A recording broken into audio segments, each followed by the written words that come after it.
Welcome to the show. My name is Charlton with Big C. This is Charlton and Big C Sports coming to you worldwide on the iHeart Radio Network, the #1 network in the universe. And also, Big C Sports is ranked the #1 sports show in the universe. And I want to say bienvenidos to all of our listeners in the good old Southland called Latin America. So bienvenidos to you. Thank you so much for following Big C Sports every Monday through Friday on iHeart Radio Network. And I want to tell you also across the pond in London, England, as well as Paris, France, thank you for following Big C Sports. And of course, you know I love you good old boys from Canada, our home and native land. So I've been working on that, Big C. You can laugh all you want, Big C. And that's not taped like Mariah Carey's, okay? I still knew my words. But you know there's no one I love more than the land of the free and the home of the brave. And I want to say how you good old boys doing in the south part of the United States, Big C. Well, we're talking to everybody down here in a Super Bowl pitch. Oh, yeah. The southern part of the United States. And Houston right now is the Epic Center, beautiful weather. Oh, yeah. There's beautiful people all over the place, getting ready to consume copious amounts of water, right? Water. But, it's hydrated water. Actually, like one place you can. So yeah. Very, very nutritious. If you know what's involved in there, you can actually live off of that stuff, and many of us do. Yeah, I was just going to say many guys do, you see. But when you think about, what's in stake this weekend, Jonathan, the championship of pro football, and everybody's all in on this game, Jonathan. Going to be viewed by at least 100 million Americans live around the U.S. You got the top-selling Super Bowl ads going at $5 million a shot. I know that's only pocket change for you. Yeah, I wish it was.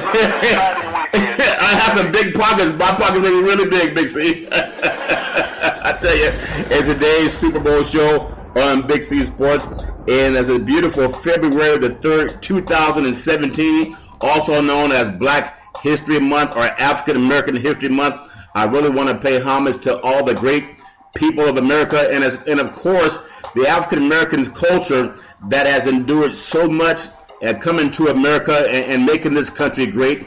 And I just appreciate how the NFL, its landscape, especially in the NFL, about 75% of the league is African American. So I hope the NFL at least acknowledges about 75% of their product. Because see, last time I checked, that's like having a car and you only have 3 tires. Well, 3 tires can hold up the car, and that's the presence of the African American when it comes to the NFL. Big C. I want to say this segment is sponsored by your Northern California Cadillac dealers, home of the all-new Cadillac Escalade, the standard of the world. And when you go by and test drive it, tell them that Charlton and Big C sent you. Big C, I understand you finally got around to washing that, or was that the guy parked next to you, Big C? Which one was it? It didn't get washed off. It got sprayed off.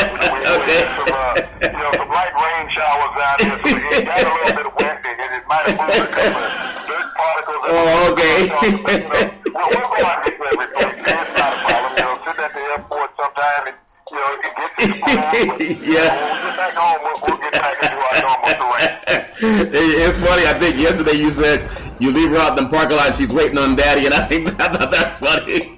Waiting on Daddy. I heard one of the local announcers here in Northern California, and they were doing an advertisement, but they did it for a Ford. I guess they didn't have the Escalade budget, Big C, but at the same time, normally they would just say, and this segment is brought to you by a blah blah Ford dealer, home of the F-150, and get back into the thing. And now he's going into a story telling me about how he wanted to buy a car. He went down to Southern California as if they didn't have a car in Northern California. He had to go to LA, Big C.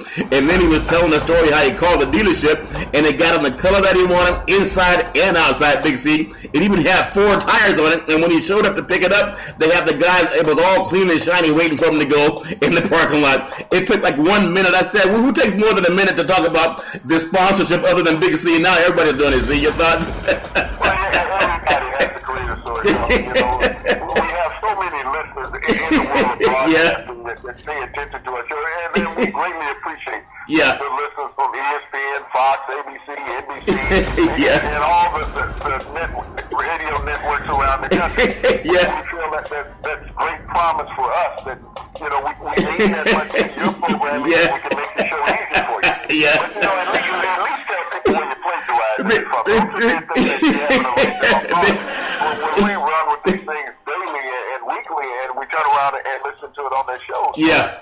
But, where we are today, talking football, and I was sitting back thinking, looking at the Super Bowl over the last decade. Yeah. And I've looked at seeing how far some programs have fallen since their last appearance in the Super Bowl. Yeah. And since we're in Black History Month, Charlton, that came to the forefront of my thoughts. Yeah. When I think about the last two teams, actually three teams that have made it to the Super Bowl with an African-American quarterback, only one is still intact, and that's Russell Wilson. Yeah. In Seattle. When I think about what has happened to Colin Kaepernick, and that hasn't been too far in the past, how much the media has beat him down. Cam Newton, too. All the years of success that Donovan McNabb had in Philadelphia. Yeah. He was quickly outed after going to a Super Bowl, losing to New England down in Jacksonville. But even more troubling, Charlton, the last three African-American coaches that went to the Super Bowl, look at where those organizations are now in the NFL stature. Yeah. When you think about the Chicago Bears with Lovie Smith, after taking them to a Super Bowl 2 years later, he's out of a job. Wow. And I don't know if the Chicago Bears have won 2 games since then. No. And then we go and we look at the Indianapolis Colts. You look at what Tony Dungy had built with that organization. Yeah. Year after year contending. People say, well, he had Peyton Manning. Well, no, Peyton Manning had Tony Dungy. Yeah, Tony Dungy, yeah.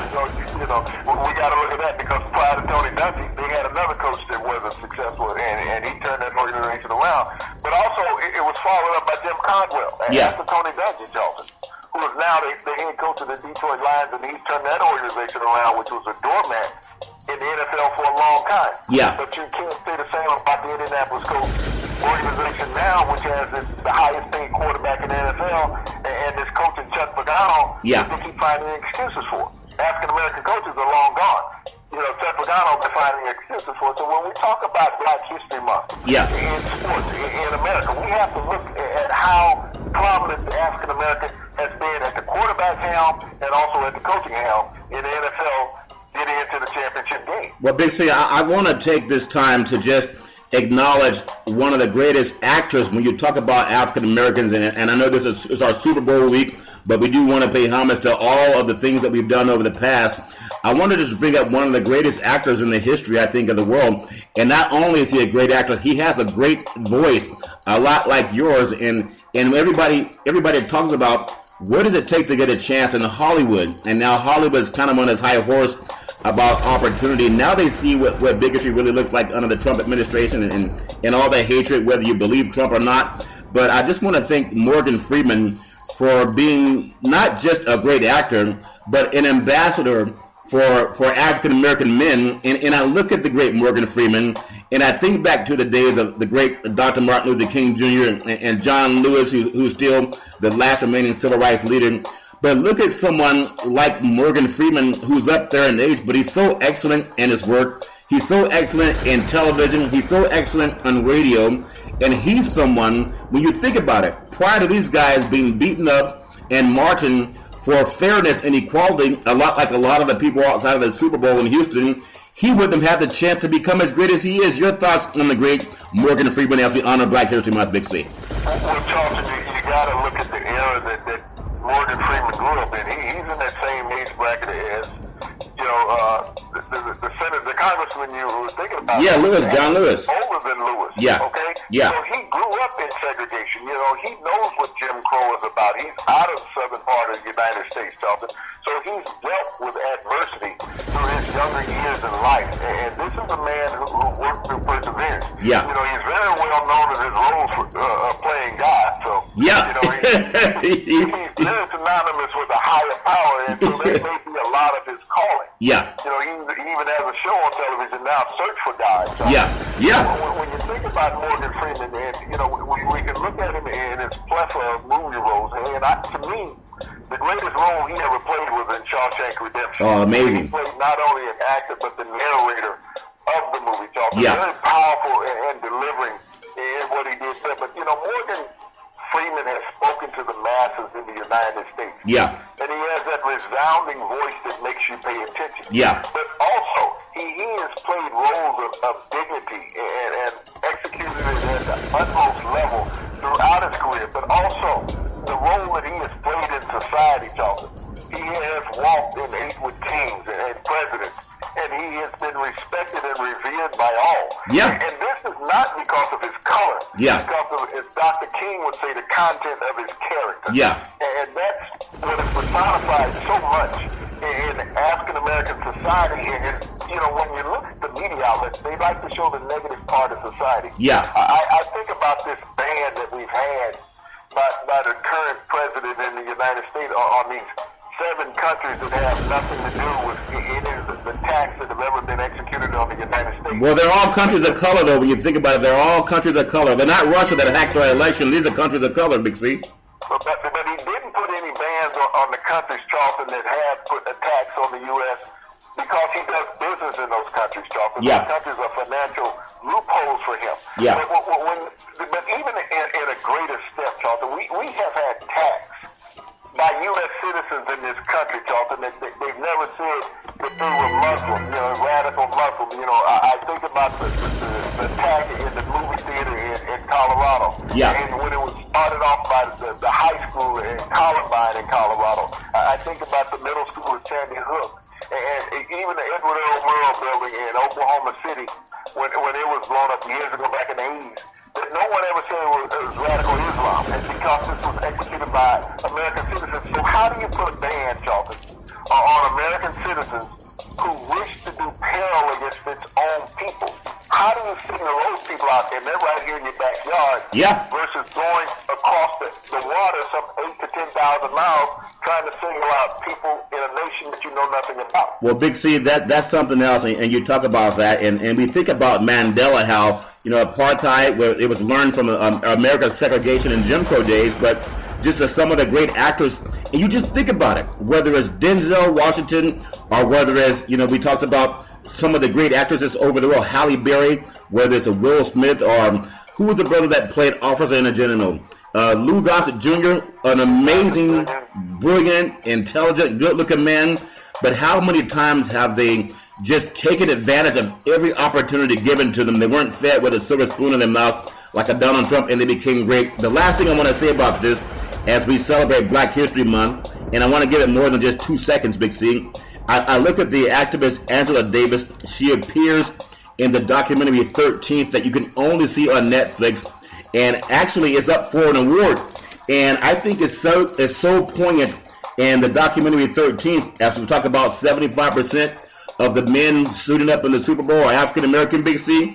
That's like 3 of your 4 car tires. The league depends on black talent, Big C.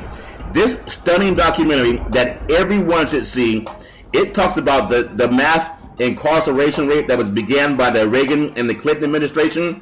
If things don't change, the current trend of police profiling on African Americans, they're saying something that's very painful, that 1 out of 3 black men that we talk about here in African American History Month, 1 out of 3 are expected to be in prison at some time in their lifetimes. And that's a joke as we celebrate the Super Bowl, Big C. I just want you to touch on that, and then we'll get back into the Super Bowl talk. Your thoughts, Big C. Well, Charles, it's very easy to make an accusation against an African-American man and without stance and have it believed. You know, you always, public perception is, well, they had to have done something, otherwise they wouldn't have stopped them. Just driving down the street, Charlton, is not having done something. Yeah. You know, the probable cause, escape for law enforcement means that they can't be sued for doing wrong, and we know it happens on a regular basis that they do wrong. Yeah. But it means give equal justice. We're not saying stopping all people. Yeah. What we're saying is give equal quantification of who you stop. Yeah. Just don't stop one nationality of people just because. And America suffered through this too long. Yeah. Too long, and there's no end in sight.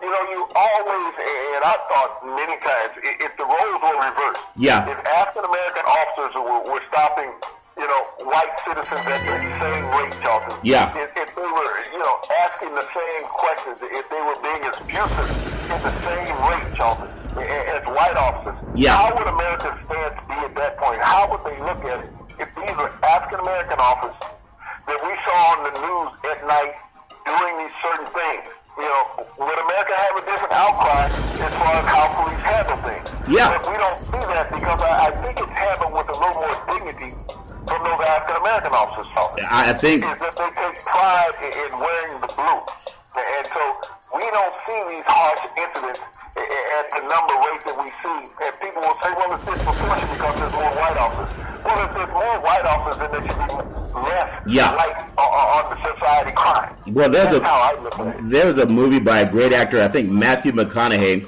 and I believe Sam Jackson was also in that movie. It was based on the South. It was about some crime that had happened, and they had an all-white jury, and I think Sam Jackson was on crime for harming someone who harmed his daughter.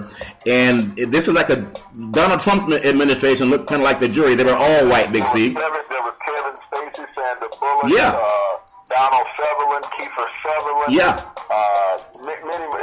And I know the movie very well. Yeah. It was about something in the sun where, his daughter had been kidnapped and raped. She was 10 years old. Yeah. By two white men in the South. And this was in the 80s when this occurred. Yeah. Which is a very common thing that occurred. And there was an all-white jury, seeing over it. It was like Donald Trump's administration right now is what you're saying in 2017. Even though they had all this evidence, there was a point when the jury had a hard time convicting these men. Yeah. Because this was white on black crime, which at that time they still thought it wasn't a crime, that it was justified. A lot like Emmett Till. The crime was as heinous as what it was. Yeah. And if it had been a black man that had perpetrated that crime, we'd have saw him hanging outside a tree, Charlton, outside the courthouse. Yeah, just like Emmett Till as a young 14-year-old boy. I think he was 12 or 14 when he was murdered by a group of men. And I bring that up because Black History Month is not just about saying we want to thank and appreciate the efforts of the late Dr. Martin Luther King. I want people to come to the point where they see the documentary 13th, and this is 2017, and they're still saying if things don't change the way the Trump administration is going, not much different than Jim Crow, that 1 out of every 3 black men at some point in time can expect to be in prison, incarcerated, or under the tutelage of the criminal justice system.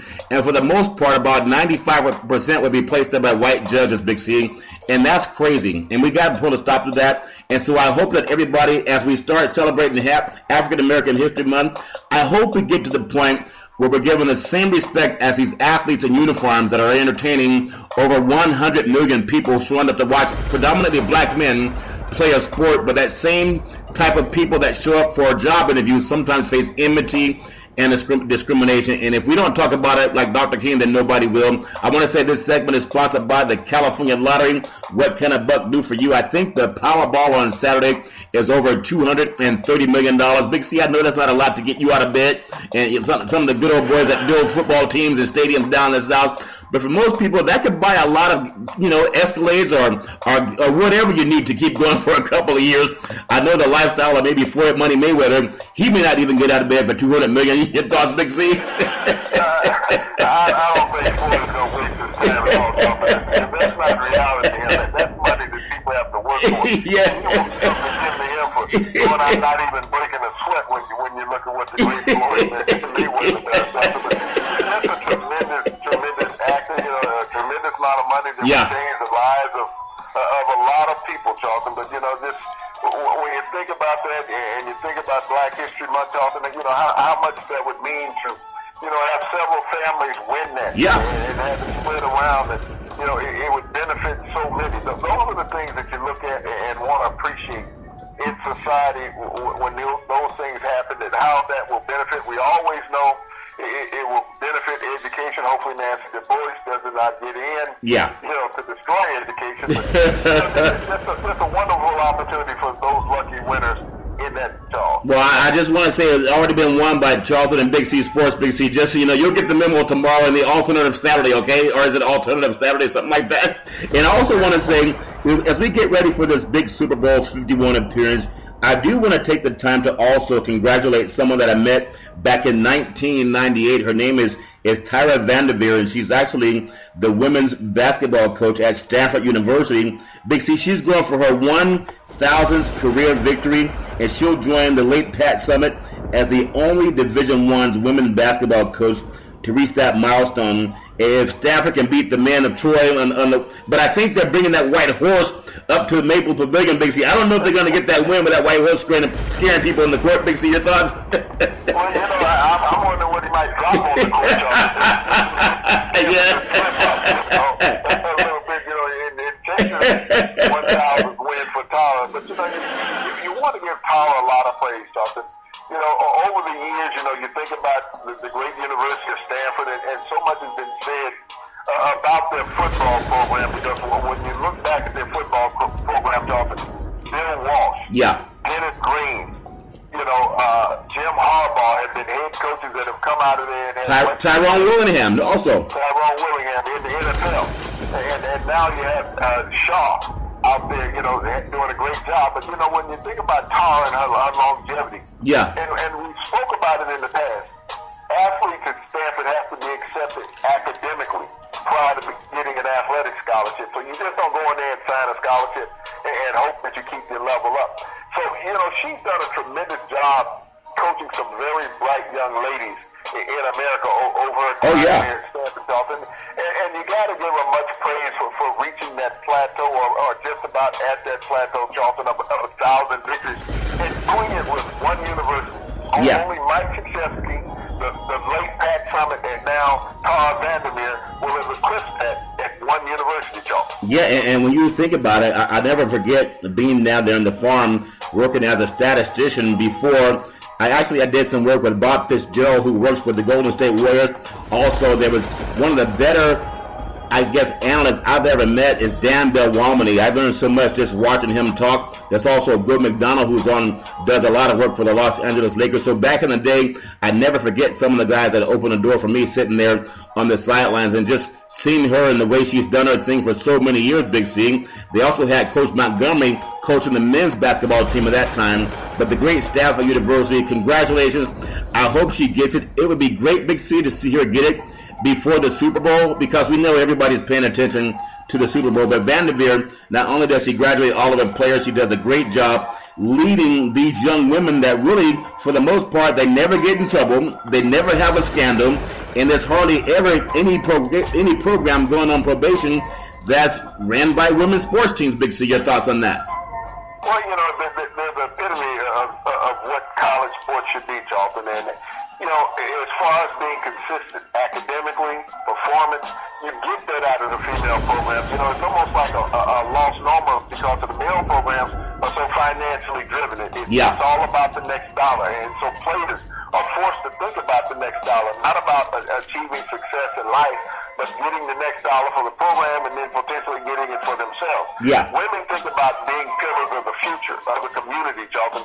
That's what you get out of the female programs at the college level. There's going to be some of these girls that go in on and play professional basketball, whether it is in the U.S. or even in Europe or Asia, Charlton. They will find that professional success out there. But, what they look at is graduating. That's what the female athlete looks at.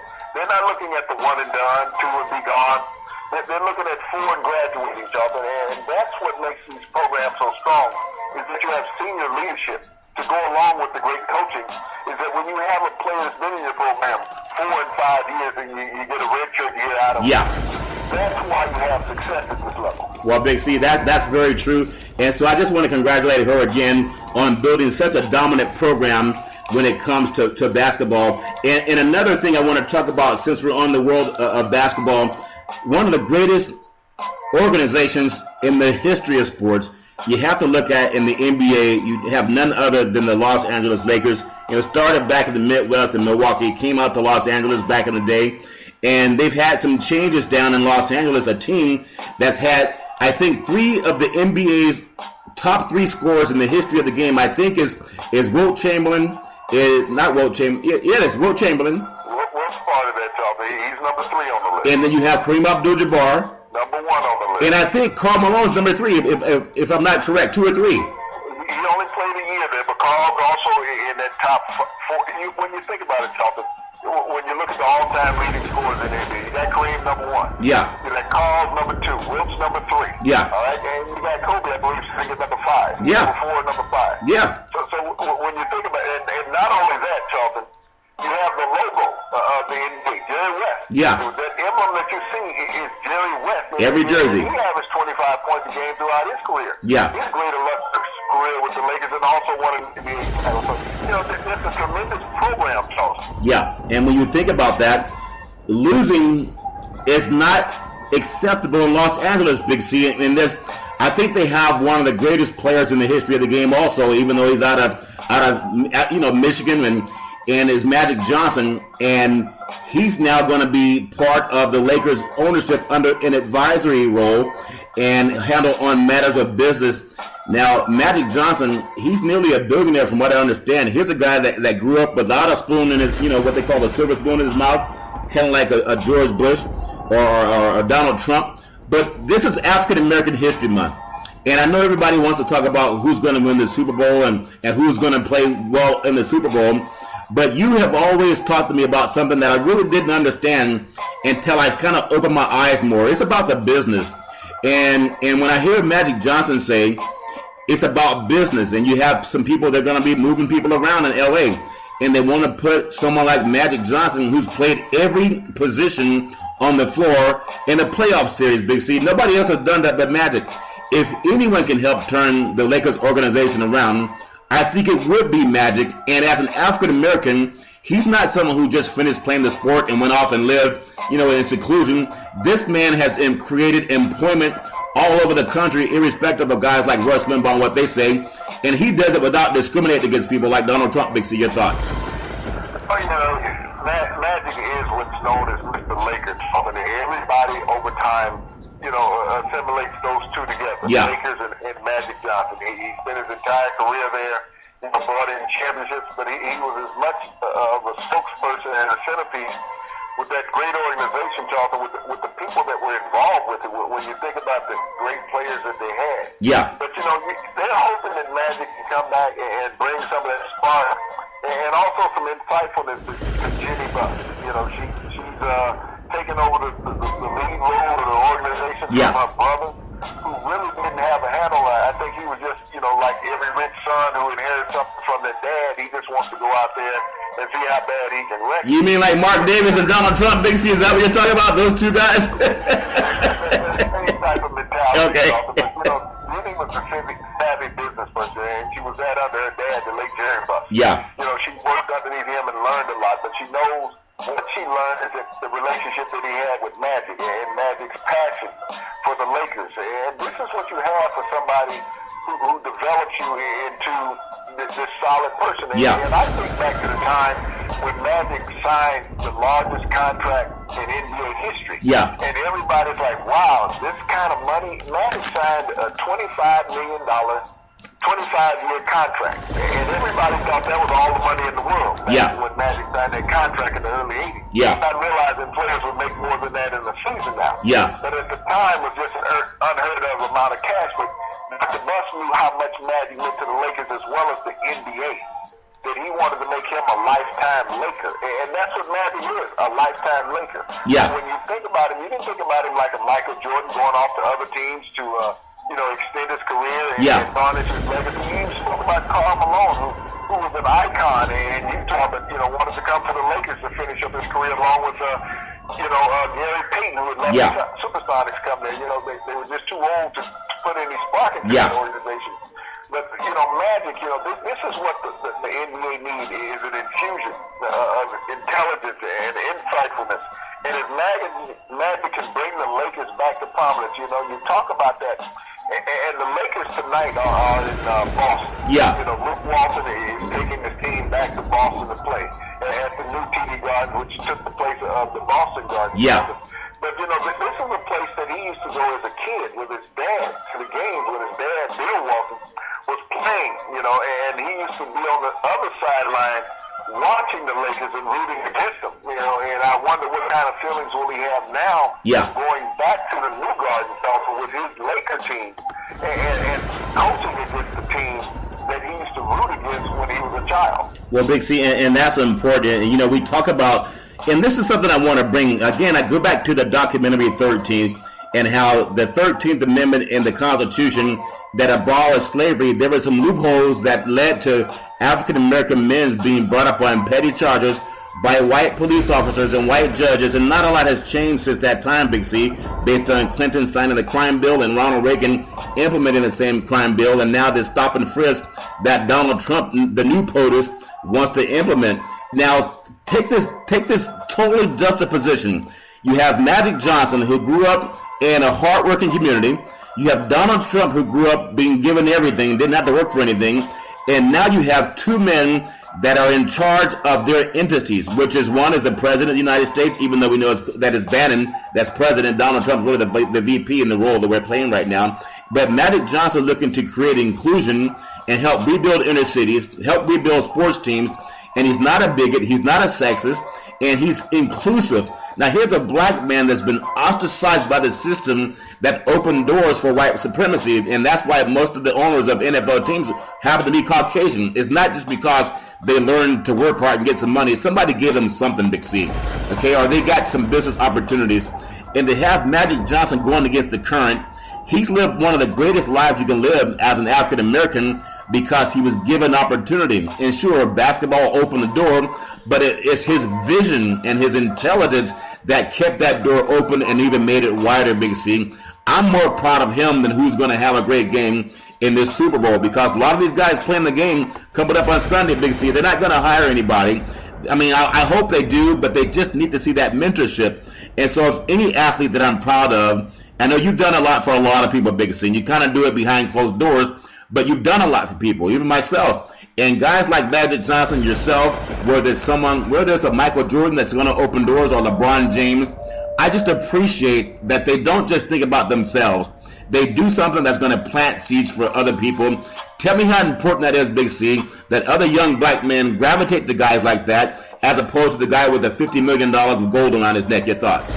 Well, Charlton, it's so important today in society, as it always has been, to be cognizant of what's around you, to help out those who not always can help themselves, but lend that ear, lend that mentorship, Charlton. That's so important, and it's what's lost in society. You know, we look at people on the news every day, and we see the people on the news that are helping each other, whether it's in business, whether it's in everyday life.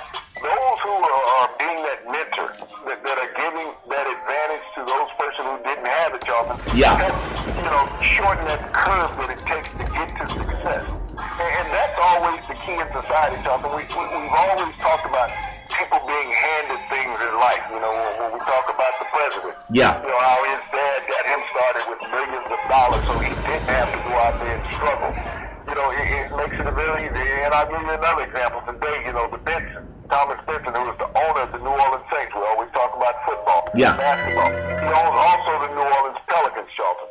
You know, he had to settle a lawsuit with his estranged family today. Really? Because he didn't want privy information about the NFL and the NBA getting in court, because then it becomes public record. Yeah. So it behooves him and the rest of the league to get in his back pocket and settle this to keep that information out of the public spotlight, because these are non-profit companies. And one of the things about a non-profit company, Charlton, is that you have projections. And if you don't make these projections, you can get that offset by the government through grants. Through loans. Yeah. And so when you think about it, the NFL being a non-profit organization, it's free money also from the government every year. So, but you know, to go back into what you were saying is that when we can take these people who have this certain level of success, we're not asking them to go into their pockets and pull out the money and pay your bills, but we're asking them to teach those that are there, that aspire to be like them in that successful realm. You know, when you look at Silicon Valley, Charlton, everybody who's in Silicon Valley that's a success learned from somebody in Silicon Valley, Charlton. Yeah. They just didn't walk into Silicon Valley and say, hey, give me a building and let me be a part of it. Yeah. They were branches off of somebody else's success, Charlton, that gave them the opportunity. Yeah. And so when we do that as a cultural thing, not just as a business thing, but as a cultural thing, Charlton, America would be much better. In pride and desegregation, that was the hallmark of the African American community. You taught within. So those who aspired to be successful could be, because there was mentorship within those communities to lead them on. Well, Big C, that is so powerful. I want to say Jesus also taught, if you feed a man a fish, you feed him for a day, but if you teach him If you teach him how to fish, you feed him for his lifetime. I want to say this segment is sponsored by United Labor Guaranteed Life Insurance up to $100,000 with no medical questions. We are also endorsed by the American Heart Association and the American Cancer Society. We're looking to hire over 1,000 licensed insurance brokers because we want to put people back to work. We are also endorsed by all of the unions under the AFL-CIO. Tweet out to Charlton and Big C Sports at Yes Charlton on Twitter, because Big C, we simply want to put people back to work. And a lot like what Magic Johnson has done, and a lot like even Frederick Douglass when he helped craft the Emancipation Proclamation. And we're talking about guys like a Louis Gossett Jr. or Tyler Perry or Cuba Gooding Jr. or even Ice Cube. These guys, Spike Lee, they created their own empires. And again, this is important because our society is sycophant to black men in a uniform. But when we have a suit and tie, you're on your own. But if we learn as a culture during Black History Month to be as competitive and tenacious in the classrooms and in the workforce as we are on the football fields, in the basketball courts, in the baseball, and track and field, and boxing, then we can create our own things. You can't keep sitting back. Big C didn't say, well, you know what, Charles, let's see if we can send out 100 resumes to ESPN. Let's send 100 resumes to Fox Sports or CBS or whomever, even though we've worked with a lot of those companies in the past and people who work with them. We created ourselves. And I want to just say this to people who are trying to do something in business. Donald Trump didn't get to be rich because he worked hard for it. Okay, we know that. He got lines of credit from other people. He owns 19% of a bank in Russia and a guy named Putin that he's never met. Okay, that's called an alternative fact. Look into it. We do something called business credit for anyone trying to start a business. Magic Johnson's already laid the plan. In 1934, there was called the African American stock market in Tulsa, Oklahoma, before it was torn down by the United States government and some good old boys. There were always people who were entrepreneurs, just like many other communities. So if you're looking at getting in business, tweet out to Big C Sports. We're going to help you get business credit instead of using those 19 credit cards in your back pocket. Big C, the next thing I want to bring up as we get to the second part of our show, and we're talking about the Super Bowl. There's been so much talk on who's going to win and why. I want to get your opinion. You've been around the coaching, you've been around the TV and the radio, you've been around, you got 2 championship rings. You know what it's like to deal with athletes. Some have big egos, some have small. Some are guys that are their loners, and some are team players. But what's going on before you play a championship game? It's not like any other game from what I understand. Your thoughts, Big C? Well, Charlton, you're questioning yourself, truly. Yeah. You're wondering, what are you going to do to not let your team lose? Not make them win, but not let your team lose. Yeah. But this is the mindset you go into this game with. There's all kind of jitters and butterflies. I mean, you play the game of football every week, but there's nothing like the championship game, Charlton. When you get into that stadium, even when you're in the locker room, you can feel that extra electricity going through your body. It's just, you're energized for something that's beyond belief. I mean, if anybody wants to remember back to the first time that they ever put on a uniform and went out there, that's what that sense of euphoria is about. I mean, you're scared, you're excited, all those things wrapped into one. But, Charlton, you look out there and you got to have the mindset. Yeah. How impactful can you be to this game? And, I always thought about that, how impactful. How many plays do I have to make my team successful? Because I can't make them all. And there's players at times pick plays. People don't realize that, but you pick your spot. You make plays. But, that's going to be the key. And when we look at this game in the end, everybody's talking about the 2 quarterbacks, Charlton. Which one will have the hottest hand, Charlton? Yeah. I look at which African-American players will make the biggest impact on the game. Yeah. When we see that year in and year out, regardless, they don't get the credit, Charlton. I don't care whether you're looking at the David Tyree catch, as far as impact, making a difference in the game, Charlton. When you look up and down the ledger of NFL folklore, always got to remember which African-American player, Charlton, is going to make the biggest impact. You can go back to Super Bowl IV with John Mackey with the 75-yard touchdown. People don't remember Super Bowl III. Joe Namath got all the hype. Matt Snell scored the touchdown out in the flat. Yeah. On a swing pass out of the backfield. That's true. These are the things that we don't remember about the Super Bowl. How impactful. What did Butler do when New England beat Seattle in the Super Bowl? Yeah. I think he had some kind of miraculous interception. Yeah. Yeah. these type of things. Peyton Manning wins an MVP, but what kind of game did Marvin Harrison and I'm trying to remember Reggie Wayne, yeah. Also Ezra James. You got to look at what these running backs do, Charlton, and these receivers. And some of the key offensive linemen. But on the defensive side of the ball, Charlton, how many personnel are African American in the Super Bowl? And I was fortunate enough to play on the defensive side of the ball, and we were impactful. Yeah. We made impacts. We made quarterbacks' lives miserable. We made it tough sledding for running backs, Charlton. But we don't get praise for it. It's very rare that an African American player will get the praise of being the star of the Super Bowl. Luckily enough, Doug Williams got it. But Timmy Smith should have been co-MVP when they beat the heck out of the Broncos. Oh, yeah. That year. 200 yards rushing, 5 touchdown passes. You just look up and down the list. Jerry Rice was very fortunate to win an MVP against the Cincinnati Bengals. Yeah. But everybody thought it should have been Joe Montana because he threw the touchdown. But Jerry had the 200 yards in receiving.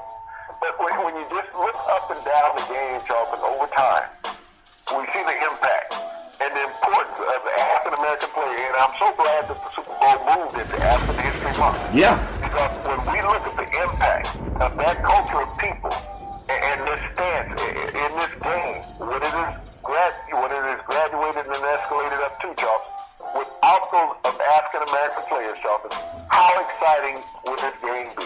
And Big C, that's what I want to bring up too, because I love this country. I love being able to work in a country where you can actually pursue your own dreams, even facing adversity. And what I see in a lot of young men who have stars in their eyes, and I hear that, who was the quarterback that was drafted by Denver that had the drug problem? Was it Johnny Manziel? I think it was Johnny Manziel. He was in Cleveland. Yeah, out of Texas A&M. And here he is coming out of drug rehab and beating up a woman and busting her eye socket. He's charging kids, I think, $100 to take a picture with him. I mean, he's not worth $100 himself with that behavior. And here he is. The NFL keeps that behavior around him. In fact, they're trying to get him a job. And everybody should have the chance to be forgiven for what we do, because nobody's perfect. But here's a guy that really doesn't deserve the chance that they're trying to give him. When I think about, Ray Lewis being out of the league for doing the same thing, and he's gone and atoned and done a lot of things. Ray Rice. I'm sorry, Ray Rice. Sorry about that. Ray Rice doing the same thing, and then he can't even find a job, Big C. But I do want to bring this point up. More important, you just said something that's really kind of chilling for me as an African-American person. And I believe in equality. I believe in opportunity. And how everybody just wants to get to the game.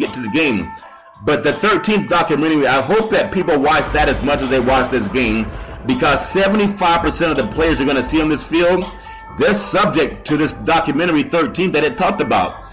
And with this garbage that Donald Trump's pulling off with, I think he's getting rid of background checks for purchasing guns now. He hasn't heard of Sandy Hook or Columbine, but he did it anyway, signed it into law.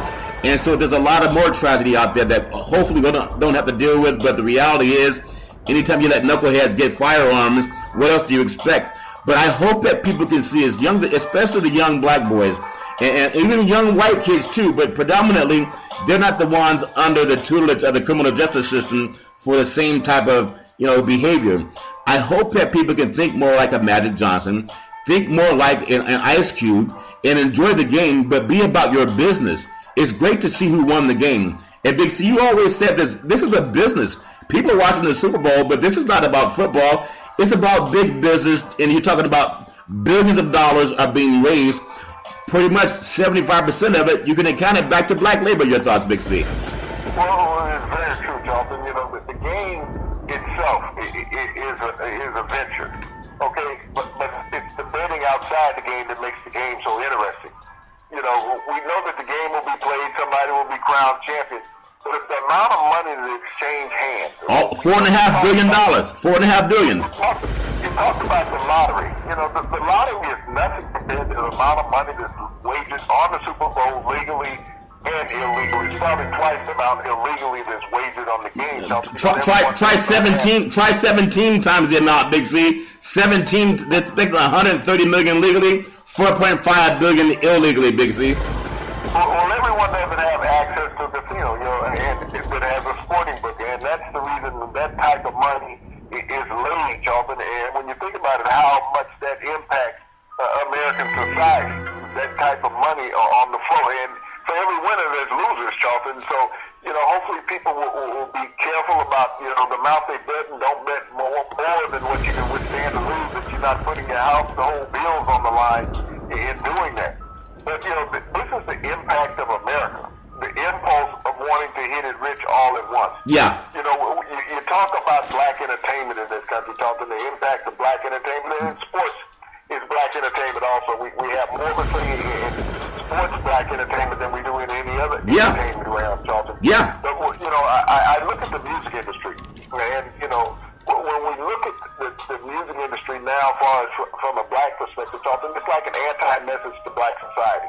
Yeah. Because it's not owned by black America. No, it's not. Black music is not. It's marketed by white America, Charlton, but these blacks don't own these labels.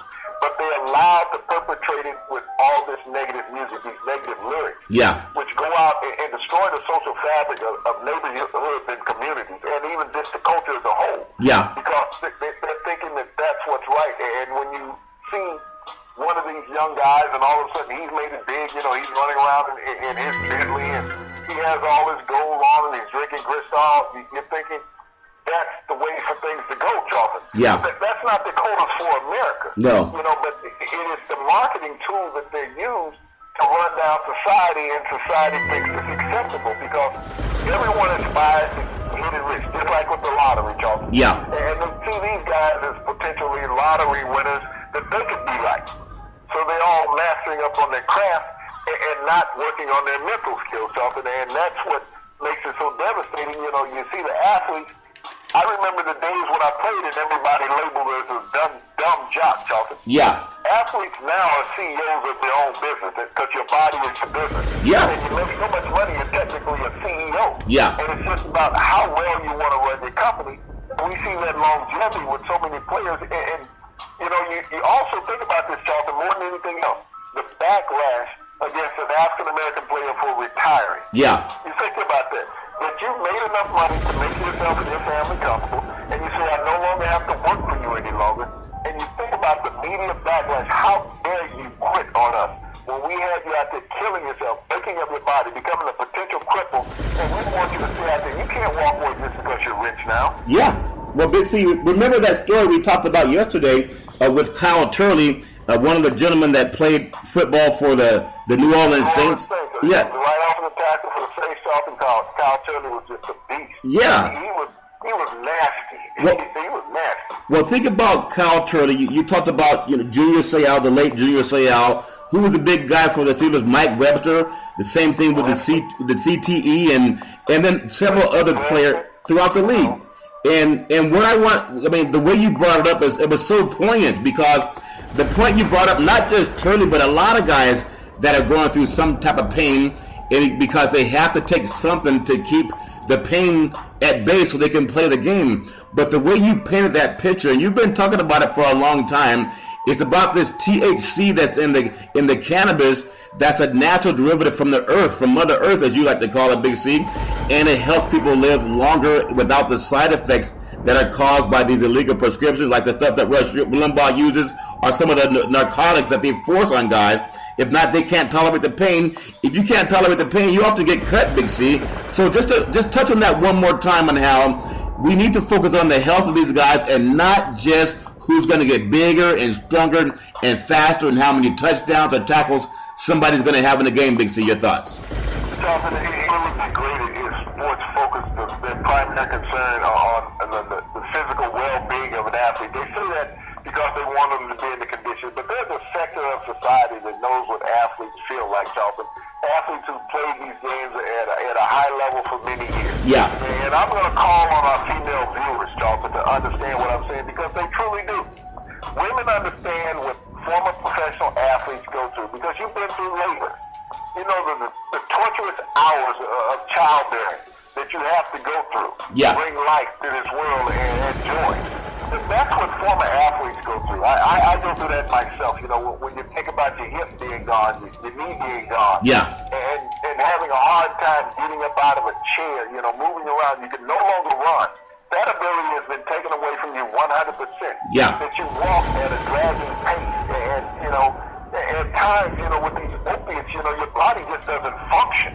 You think about that not having basic body functions because it's opiates that have altered the chemistry of your system. Yeah. 100%. And so you have to take drugs to work for your system in both ways. But the pain that professional sports allow for athletes to have. Yeah. And as long as we can give you something that if you bought it, on the street, it would be illegal unless you're Rush Limbaugh or Jim Irsay. Yeah, we understand that's true. But Rush Limbaugh, we were keeping tight with it. Well, Rush Limbaugh still sweats when he sits down, and he has a fan. He's always sweating, Big C. So something's not natural with that guy, and he's always angry. So maybe it makes him irritable too, Big C. I want to say this segment is sponsored by Big C Sports. We offer athletic insurance to athletic teams, whether you're pro, college, or professional, or even your mom and soccer leagues.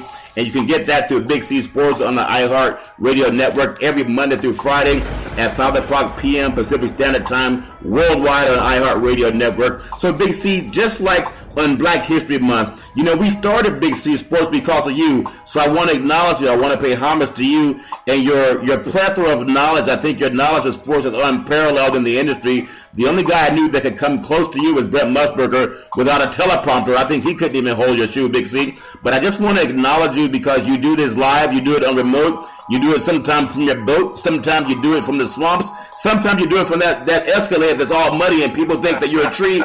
But I want to say this seriously. I want to say this seriously, though, because there's something I've learned, and I'm saying this for Black History Month. There's sometimes when black men act like Donald Trump, you end up in jail because society doesn't want to see you be successful. I'm just being real. If you want to be successful, you got to do it, and you got to be responsible for it, and everybody's going to love you when you wear a uniform. And white guys, this is true. A lot of white brethren who opened doors for me. Number one was the late Tom Kelly, a broadcaster at USC football for the USC Trojans, and he was calling games when John McKay was the coach back there at USC. But he told me something I'll never forget. He said, "You do a good job. What do you want to do?" And I told him I want to get in this broadcast business. And I got a call a couple of days later from Mike Roig at Fox Sports, who worked with John Madden and Pat Summerall. Why do I say that, Big C? Because they opened a door for me, and he was white. He wasn't just a black guy. So I'm asking for Black History Month. Don't have this Donald Trump mentality if you're white Americans, and you're in the corporate boardrooms. You make decisions before the public and behind the closed doors. Just be fair. That's all we're asking. The same way you praise black men in uniforms for the Super Bowl, the same way you praise black men when they're hitting baseballs and scoring and dunking basketballs, give young black men a chance the same way Magic Johnson is. It's deeper than color. But we do have a resistance in this country that affects women and men, and I'm not afraid to talk about it because it's affected me. So Big C, I appreciate your boldness. I appreciate your knowledge. I mean, everybody has stuff to deal with, but you always show up. You always bring it. You always keep it real, and I appreciate so much. Again, I want to get your thoughts on what you would say to Roger Goodell when we want to reach out to give young black men who are 75% of the NFL an opportunity when their playing days are over. Big C, your thoughts. Well, what I would say to Roger Goodell, Charlton, is that you have total autonomy over everything in the NFL. I would want you to be true to the stance of bylaws that have been laid out in the NFL as far as giving equal opportunity and chances to minorities when it comes to hiring in the NFL. Not just as head coaches, Charlton, but as position coaches, as coordinators. These are the positions that lead into head coaching jobs, Charlton. When you look around the hiring of the NFL, all of those Caucasian coaches, and even a couple African American coaches, were coordinators. Until we get the positions filled by coordinators, Charlton, we don't have to worry about having the head coaching positions filled by minority athletes, Charlton. And that's what a lot of people don't realize. Roger Goodell, I would also want you to relook the cannabis issue.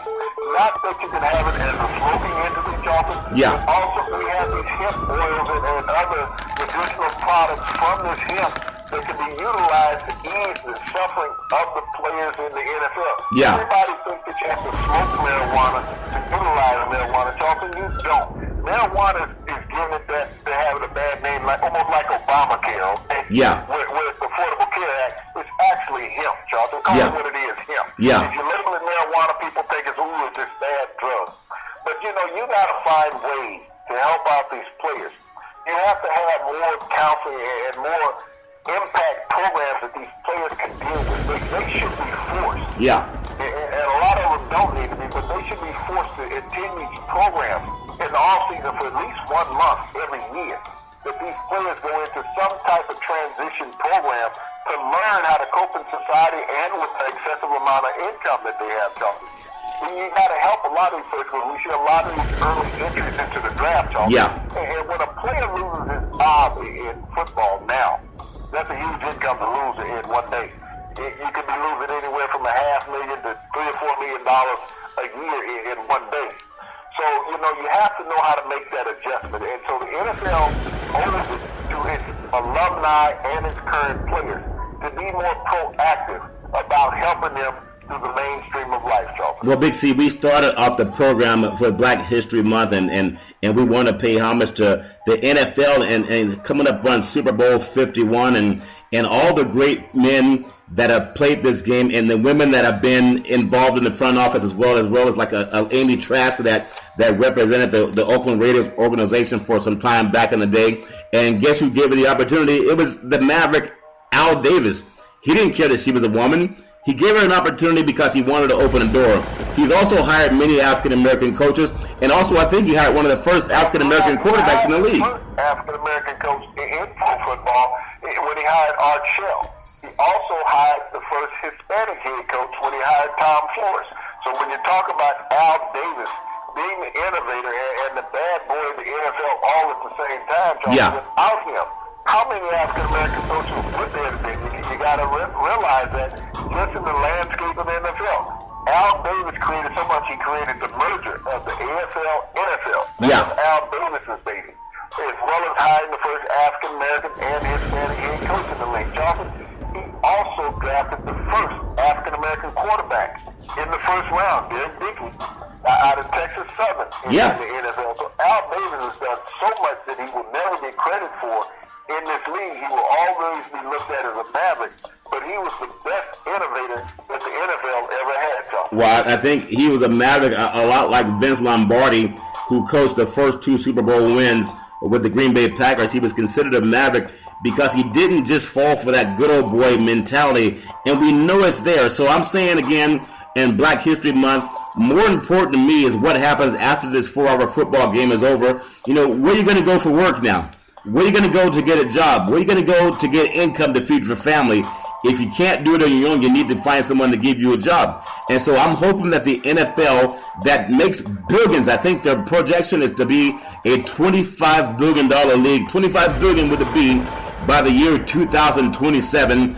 And they have 75% African Americans doing that. If you look at the top Division I and even 2 college football programs, most of those kids that signed on signing day, they were black, Big C. They were African-American young men. So as the ones that can make it to the NFL, the numbers are not going to go down like it did in baseball because it's not the same interest. They go down to South America and get players that are cheaper to get and just as talented with these baseball camps. But the NFL and the NBA, they've opened so many doors. But I want to see that same door open wide in employment. And I just want to get one more thought on you and what you would say to men who are playing the game, Big C, because you're one of the guys that's successful after you hung up the cleats. You didn't just say, well, this is what I used to be. This is what I used to do. You have the hottest sports show in the universe with Big C Sports. You put that together, Big C. You didn't wait for CBS or Fox to give you a call. Oftentimes what you talk about, I hear it being repeated, even printed up in the San Francisco Chronicle, almost word for word. So again, before we touch a little bit on the game, what would you say to these men that some of them are not prepared to be fired? Some will not have a job next year because there's no guaranteed contract in the NFL.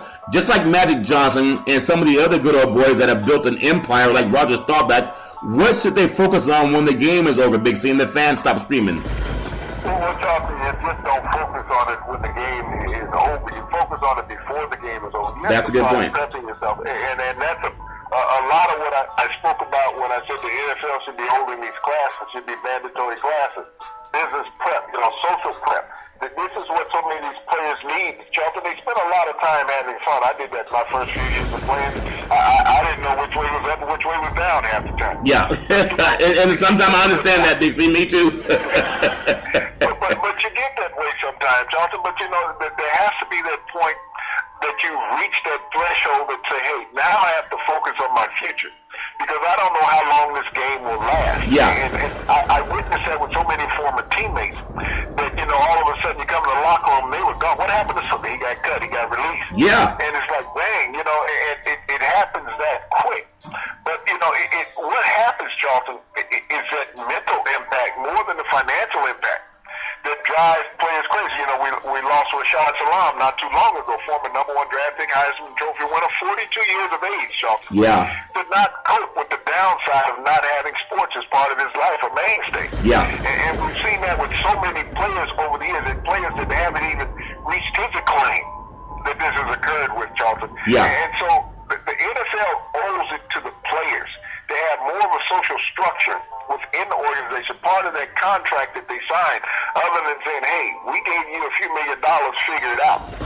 Because you burn to that first couple of million in a hurry. And Yeah. you're like, wow, I realize I don't have any money. Yeah. I think back to the days when I had teammates show up to training camp early because they were broke.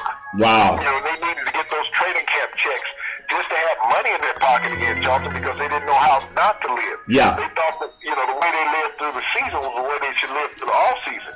And they would come up a month or two short, real quick. Yeah. But, the NFL owes it to the players, not just to give them a lot of money, but teach them social and business skills, Charlton, investment skills. The owners are making it hand over fist and won't stop making it. Yeah. But the players stop making it. We talked about Thomas Benson earlier, the owner of the Saints and the Pelicans. Yeah. This man's 89 years old, Charlton, and he's not going to stop making money anytime soon. Wow. I tell you what, Big C, no one can do it like you do. And I appreciate this with Black History Month. This show has been so important to me because I think we're the only program focused on and telling these young men who have these wide eyes, and some of them are dumb enough to even give the quarterback, Johnny Manziel, $100 for a photograph. What's it worth? It's not worth anything. But I'm just so proud of what you've done starting Big C Sports, and I'm so proud of what guys have done in the world of business so they can function after the game is over and once the crowd stops cheering your name. And so with that said, I'm just so proud of what we've done with Big C Sports. In the final segment, Big C, I just want to get your thoughts on the football game coming up, and the Super Bowl means more than just a game. It's really the NFL's way of celebrating, what they built and how many great cities are involved in it. And again, think about this. A lot of cities fight building a new sports arena.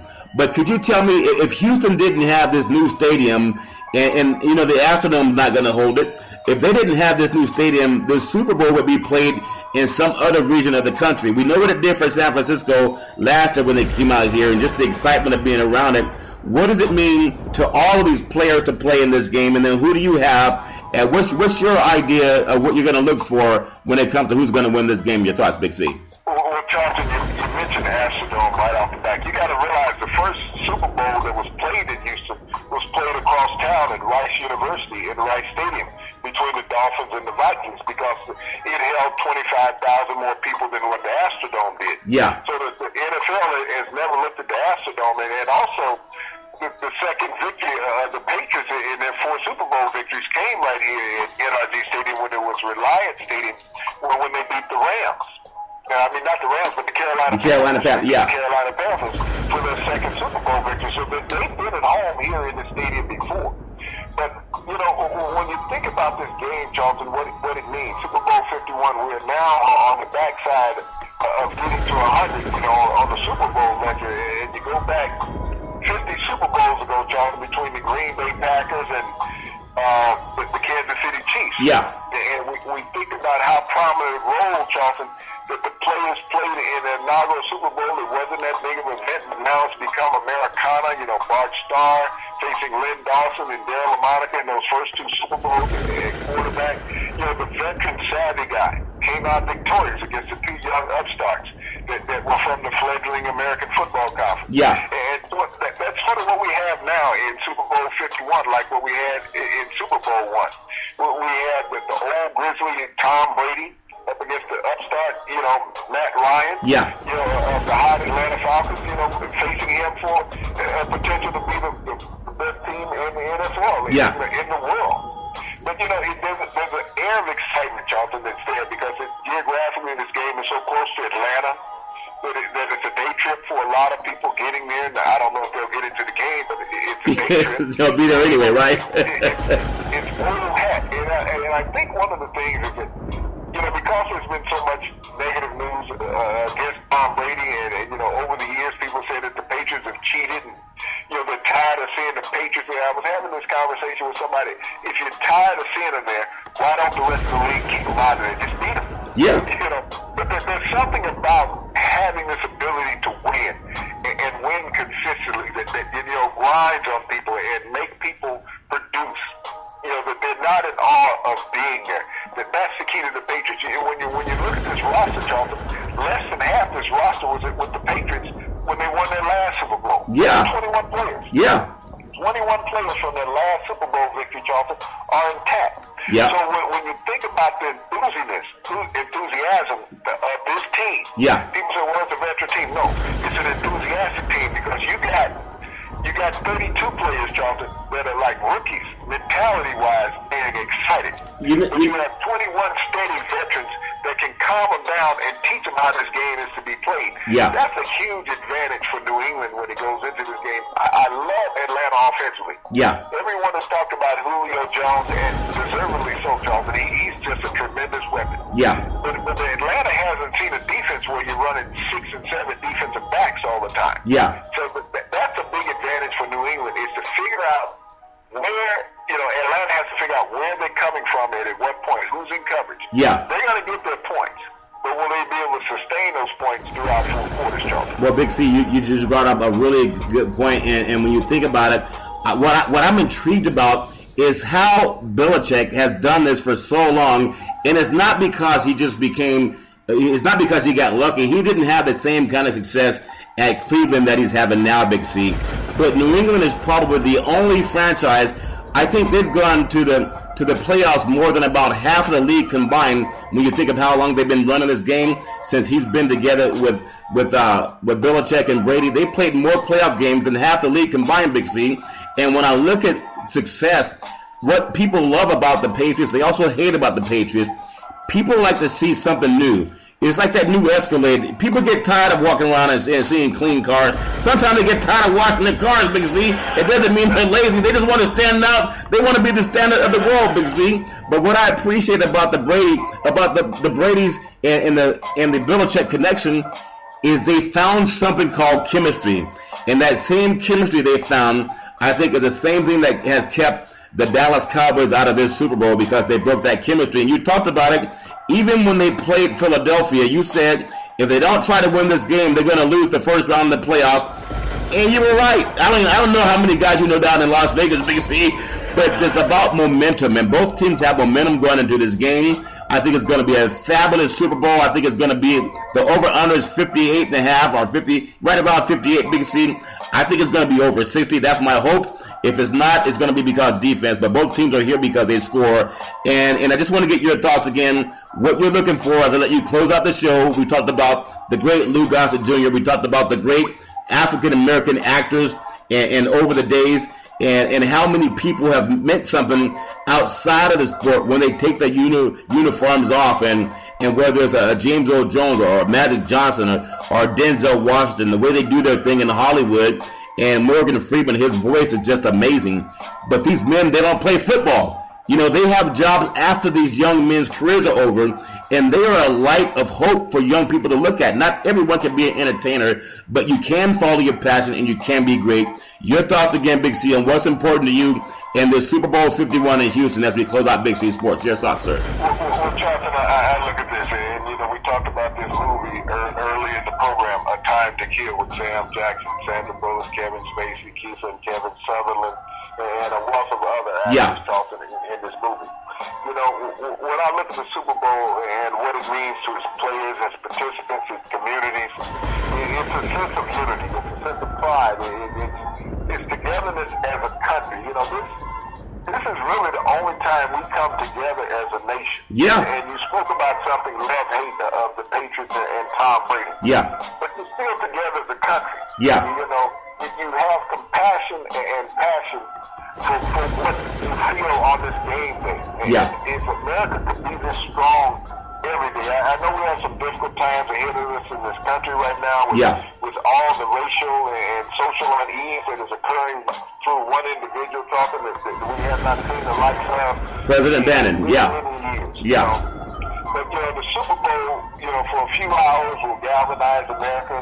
We'll make America great again, as they say, because we will forget about the stupidity that's going on in that big White House across the country from it. And when I look at these athletes and the memories that they will cherish from this game, Jonathan, there's going to be a winner, there's going to be a loser. Both sides will get a ring. Yeah. One ring will say Super Bowl champs, the other will say the division champions they came from. Yeah. But they will walk away with this, Jonathan, not wanting to leave anything on the field. Yeah. Wanting to leave it all out there, not questioning themselves if they could have made that play. If they had took another stride, would they have made that tackle or broke that tackle, Jonathan?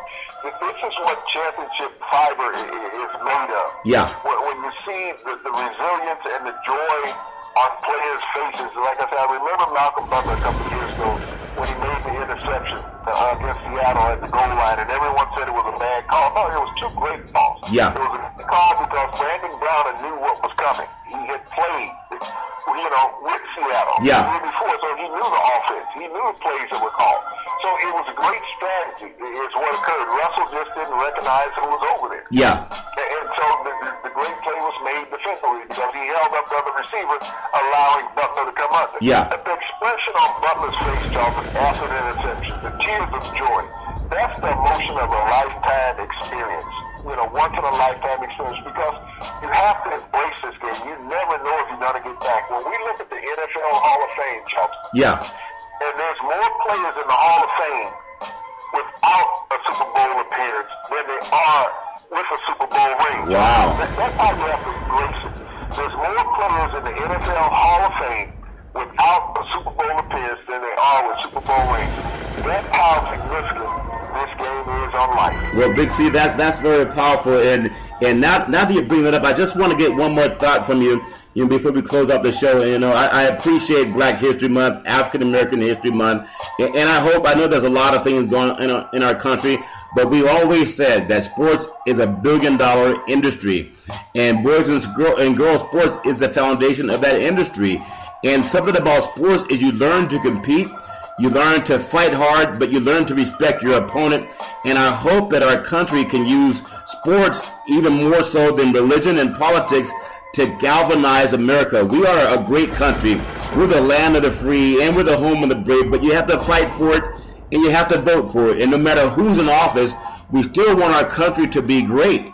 We still love diversity. It's a great thing, but it doesn't mean it's going to be easy. And when it comes up to being easy, this competitive Super Bowls, Big C, as we close out again, because I love your knowledge, I just want to say that give me your thought on, say, some of your most dominant Super Bowl memories over the years, even going back from Super Bowl I, even to last Super Bowl 50 last year. Just take some time to talk about to you, because I think a lot of people don't know all these things that you come up with. What reminds you so much of the joy that you felt during Super Bowls over the years? Any great performances that stand out in your mind even to this day, Big C, your thoughts? Well, Charles, and I'll always go back, because quarterbacks are always the leveling mark in Super Bowl when it comes to MVP. Yeah. And I'll go back to my first two minority MVPs that played in the Super Bowl quarterbacks. That's Jim Plunkett, who played with the Oakland Raiders after being a cast-off from being the former number one draft pick in the NFL by the New England Patriots. At that time was the Boston Patriots. Yeah, Boston Patriots. So, that really resonates in my mind, because he took this team to 2 Super Bowl championships and still doesn't get a table at the NFL Hall of Fame. Wow. With many quarterbacks who don't have a Super Bowl championship, many quarterbacks who have one, he's still not recognized as one of the greats. But then, I'm going to take this step into Black History Month. I'm going to look at Doug Williams. Yeah. Who set NFL records in the Super Bowl, 5 touchdown passes and a half, destroying the Denver Broncos, Charles, passing for well over 350 yards. Yeah. Does not have an opportunity to ever play pro football again after that, because of the embarrassment that he laid on the rest of the NFL and the white quarterback stature of the league. Yeah. That he was supposed to have been dominated. He also, Charlton, was a number 1 overall pick of the Tampa Bay Buccaneers. So So we have two minority quarterbacks that were number one picks overall by their organizations in the NFL. Didn't get to finish their career with those organizations were cast-offs, but went on to lead these other proud organizations, Charlton. They were flagships, the Oakland Raiders and the Washington Redskins. Yeah. And you have to look at what each one of those organizations have done over time in the new millennium, that they have not been the organizations they were when those quarterbacks were around, leading them to championship, Charlton. Although Washington did win a couple after Williams, but they have not been the same organizations over the past decade as they once were when they had these heavy minority populations at quarterback. So I wish that the NFL would learn from that. And one day we'll stop this stigma that African Americans cannot lead their teams, because there's been a long line of them going to the Super Bowl and winning and being successful in this league, Charlton. Yeah. And I hope, in all my wishes and prayers that, when we look at the game-winning touchdown come Sunday, it's by an African-American player, Charlton. Well, Big C, that is so poignant because it is African-American Week and actually African-American History Month and Black American History Month, and I just appreciate everything that I've learned from the world of business and sports and politics, and it's all together. I encourage everybody to keep in mind that land of the free and home of the brave means you got to fight for what you want, and I hope that we all have a great Super Bowl and that we can all celebrate a super fantastic Super Bowl. We want to tell you every Monday through Friday at 5 o'clock p.m. Pacific Standard Time worldwide. Follow Charlton and Big C Sports on the iHeart Radio Network, and as we always tell you, there's never any room for domestic violence. If you know any woman going through any garbage or someone grabbing her crotch, just call 911, because that's not acceptable behavior. And as we always tell you, every Monday through Friday at 5 o'clock p.m. Pacific Standard Time worldwide, follow Big C Sports or the iHeart Radio Network. And as we always say, we thank you, we appreciate you, and we hope that you have a super fantastic day.